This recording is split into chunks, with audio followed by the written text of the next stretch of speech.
Hey, what it do, y'all? It's your boy E2 Blue coming back at you again, man. And I'm out here in North Carolina, just checking out of my hotel room. I was down here for the little skate event. You know how I do, roller skating all day.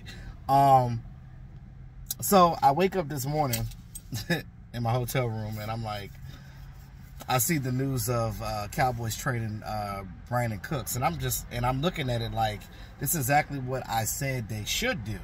And I'm going to explain that in a minute. But I was just thinking, like, this free agency this year, it seems like the Cowboys been cooking. I almost thought it was Thanksgiving. Because they've been getting players. They've been re-signing their own. We already talked about the guys that got re-signed back with the Cowboys. Still looking to see Dante Fowler and Jonathan Hankins re-signing too as well. And hopefully possibly T.Y. Hilton. But yeah, so, you know, with the moves they've been making, like the trade for Stephon Gilmore with the Colts, and now Cowboys have acquired Brandin Cooks from the Texans. Cowboys get Brandin Cooks, and all we give up is basically our 5th round pick for this year and a 6th round pick for next year. Not a bad trade. I believe this is the 4th time that Brandin Cooks has been traded from a team. Now, guys got to understand, you can't control how you get traded. It's just the way it is. And I just feel like he's had a raw deal with some teams. But despite the fact he's been in the league since 2014, and 6 of those 9 years, he's been a 1,000-yard receiver. And what he brings to Dallas is a speedster. He brings a guy that can take the top off the defense, and he can definitely, and he'll be happy with this. He wasn't happy with the Texans. They didn't have much going on over there. You know what I'm saying? But we got a lot going on here at Dallas, so he would definitely prevail over here. And, you know, you couple him with CeeDee Lamb and Michael Gallup, and hopefully if they re-sign T.Y. Hilton, man, let's go. Let's go. Let's go.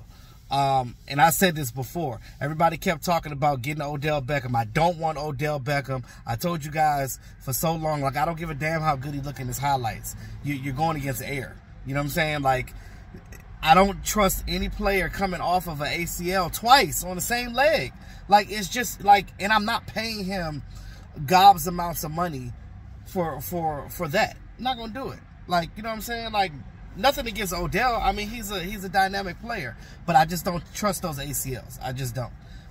We already have one with Michael Gallup. You know what I'm saying? You see how long it's taking him to get back to 100%. And I told you guys last year that everybody kept clowning Michael Gallup. Oh, he's back. Yeah, he's back, but he's not back. You guys got to understand, when you play football, you're getting paid. So if they say that you're healthy, you got to go. Now, clearly, he wasn't 100% by what happened this offseason when he got cleanup surgery in that same knee. So, by the time training camp comes, he's going to be good and ready to go. You know, I still got faith in young Michael Gallup, you know, because I'm an advocate of, if I've seen it once, I can see you do it again. That's just how I feel about that. Now, with that being said,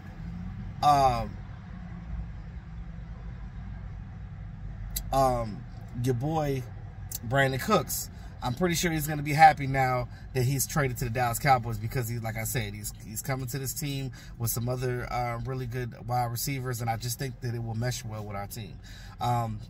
I was fine with the Cowboys maybe hoping to get DeAndre Hopkins, but I think that you will probably be paying more for him.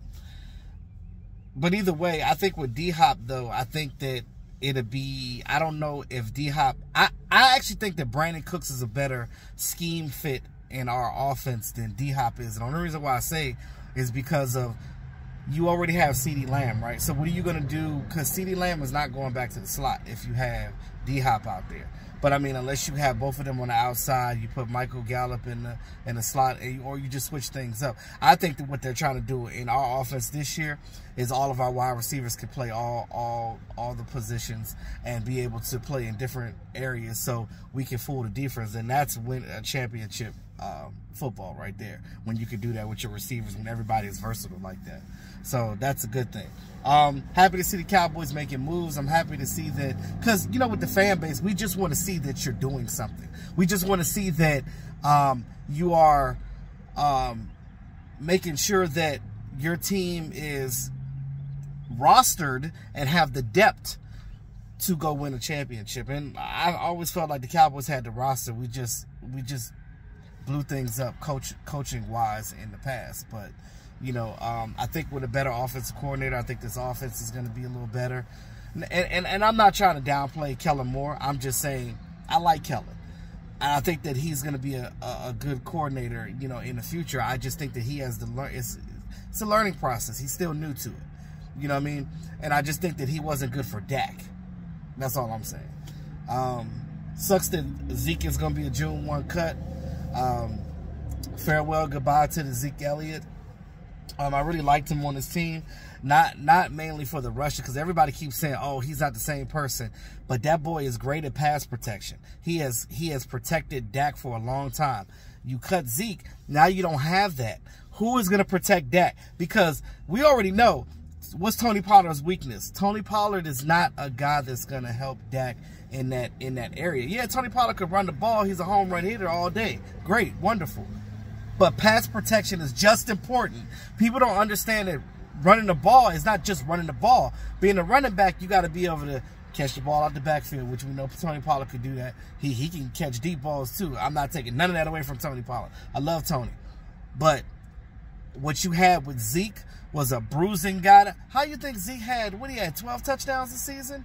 1 to 3 yards in. Why? Because he's that guy that can bowl you in there. Tony Pollard is not going to do that like Zeke is. Zeke can take something and make it into 2 yards. That 2 yards could be a touchdown if you're on the goal line. So I'm just saying that works for what we had. I just think that Dallas just didn't re-sign him only because they didn't re-sign him only because they didn't want to feel disrespected by lowballing him a deal like that, you know, after coming from making all that money. But, you know, with that being said, man, let me know what y'all think about the Brandin Cooks deal. It's your boy E2 Blue, man. Peace out.